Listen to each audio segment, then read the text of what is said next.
ഇന്ന് ജൂൺ 1 ഒരുപാട് കുരുന്നുകൾ പുത്തൻ പുസ്തകവും പുത്തൻ ബാഗുമായിട്ട് സ്കൂളിലേക്ക് പോകുന്ന ഒരു ദിവസമാണ് കേട്ടോ.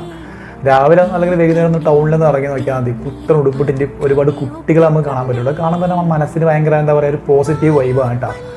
അങ്ങനെ ഇരിക്കുന്ന സമയത്താണ് ഒരു റീൽസ് ഞാൻ കാണാൻ ഇടയാത്. നമ്മൾ ഈ താഴെ കാണുന്ന ഈ ഒരു വീഡിയോ ആണ് കേട്ടോ. അത് കണ്ട സമയത്തില്ലേ മോനൊന്നും പറയാനില്ല കേട്ടോ. ഭയങ്കര വിഷമം. ഒരുപാട് മറക്കാൻ ശ്രമിക്കുന്ന കാര്യങ്ങളിൽ വീണ്ടും വീണ്ടും ഇങ്ങനെ ഓർക്കുന്ന ഒരു സംഭവമാണ് കേട്ടോ. ഇപ്പോൾ ഈ കുട്ടികളുണ്ടെങ്കിൽ ഇവരിപ്പം പുത്തൻ യൂണിഫോം ഒക്കെ ഇട്ടിട്ട് സ്കൂളിൽ പോകേണ്ട ഒരു സമയമാണ്.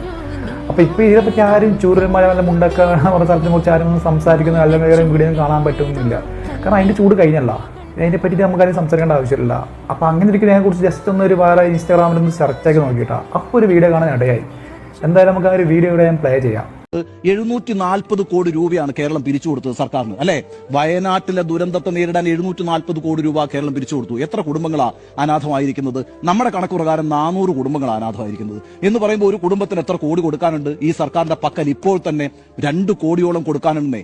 2 കോടി രൂപ ഒരു കുടുംബത്തിന് നിസാരമായി കൊടുക്കാവുന്ന പൈസ കയ്യിലിരിക്കുമ്പോഴാണ് സ്കൂളിലെ പൈസ അടയ്ക്കാൻ കഴിയുന്നില്ല, ഫുഡ് കൂപ്പൺ കൊടുക്കുന്നില്ല, ദിനബത്ത കൊടുക്കുന്നില്ല, അതേപോലെ തന്നെ ഈ പറയുന്ന വാടക കൊടുക്കുന്നില്ല. ഈ എല്ലാ അസൗകര്യങ്ങളും അവർ അനുഭവിച്ചുകൊണ്ടിരിക്കുന്നത് ഇവരുടെ പേരിൽ കേരളം സംഭാവന ചെയ്ത പൈസ ട്രഷറിയിൽ കിടക്കുമ്പോഴാണ്. ഇദ്ദേഹത്തിന് അറിയാത്ത ആൾ ചുരുക്കമായിരിക്കട്ടെ. ഇദ്ദേഹത്തിന്റെ പേര് വെച്ചാൽ ഉണ്ണി ബാലകൃഷ്ണൻ. നമ്മളെ റിപ്പോർട്ട് ചാനൽ, മലയാളത്തിലെ ന്യൂസ് ചാനൽ റിപ്പോർട്ട് ചാനലിലെ ഒരു ന്യൂസ് റീഡറാണ് കേട്ടോ. ഈ ഒരു വീഡിയോ ഇറങ്ങിയ പിന്നെ ഭയങ്കരമായിട്ട് വൈറലായിട്ട് ഈ ഒരു വീഡിയോ. ഈ വീഡിയോ കാരണം അറിയില്ല, ഇപ്പം നിലവിൽ അദ്ദേഹത്തിന് അവിടെ നിന്നും പണി തെറിച്ചിട്ടുണ്ട് കേട്ടോ. പിന്നെ ഇദ്ദേഹം ഇങ്ങനെ സത്യം ഇങ്ങനെ വിളിച്ചു പറയുന്ന സമയത്ത് നമുക്കൊന്നും പറയാനില്ല കേട്ടോ. പിന്നെ നമ്മുടെ നാട്ടിൽ ഈ പ്രതിപക്ഷം എന്നൊരു സംഭവം ഉണ്ടാകും. അത് സംശയമാണ് കേട്ടോ. ഈ തൊട്ടനും പിടിച്ചതിനും സമരം ചെയ്യുന്നൊരു പ്രതിപക്ഷം പണ്ടുണ്ടായിരുന്നു, ഇപ്പോൾ ഉണ്ടോ നമുക്കറിയില്ല കേട്ടോ. ഇത്രയും കോടിക്കണക്കിന് പൈസ കിട്ടിയിട്ട് ഇത് അർഹതപ്പെട്ടവർക്ക് കിട്ടോ ഇല്ല കാര്യം നമുക്ക് ശരിക്കും അറിയില്ല. ഇത്രയെല്ലാം പൈസ വെച്ചിട്ട് ഇവരെന്താ ചെയ്തതെന്ന്, അല്ലെങ്കിൽ നിധി കാക്കുന്ന ഭൂതമാണോ? എനിക്ക് സംശയമുണ്ട് കേട്ടോ. അറിയുന്ന ആരാറിയണമെന്ന് കമൻറ്റ് ചെയ്യാൻ ഞങ്ങൾക്ക് അറിയാത്തതുകൊണ്ടാണ്. ഇതൊക്കെ ഈ മുഖ്യമന്ത്രീൻ്റെ എന്താ പറയുക, ഫണ്ടിൽ നിന്നും ആർക്കെങ്കിലും ഒരു സഹായം കിട്ടിയിട്ടുണ്ടെങ്കിൽ, ഈ ഇത്രയും സംഭാവന കിട്ടിയ പിരിഞ്ഞ് കിട്ടിയ പൈസ ആർക്കെങ്കിലും കിട്ടിയിട്ടുണ്ടെങ്കിൽ അവരൊന്ന് കമൻറ്റ് ചെയ്യണം കേട്ടോ. വിത്ത് പ്രൂഫ് അടക്കം. അറിയാനൊരു ആഗ്രഹം കൊണ്ടാണ്. കാരണം ഞാനും അതിൽ ഞാൻ സംഭാവന ചെയ്തിട്ടുണ്ട്. അപ്പം ഇത്രയും കോടിക്കണക്കിന് പൈസ ഇദ്ദേഹത്തിൻ്റെ കൈമുണ്ടായിട്ട് ഇതൊക്കെ ആർക്കെങ്കിലും കിട്ടിയില്ല നമുക്കറിയണ്ടേ.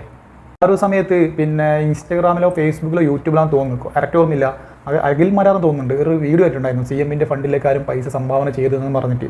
ആ സമയത്ത് നമ്മൾ കേട്ടിട്ടൊന്നുമില്ല, മൈൻഡ് നോക്കിയിട്ടാണ്. നമുക്ക് അങ്ങനെ ആയിട്ട് പൈസ അവർക്ക് എത്തിച്ചാൽ മതി, അല്ലെങ്കിൽ കിട്ടുന്ന രീതിയിൽ കൊടുത്താൽ മതി രീതി നമുക്ക് ഉണ്ടായിട്ടു.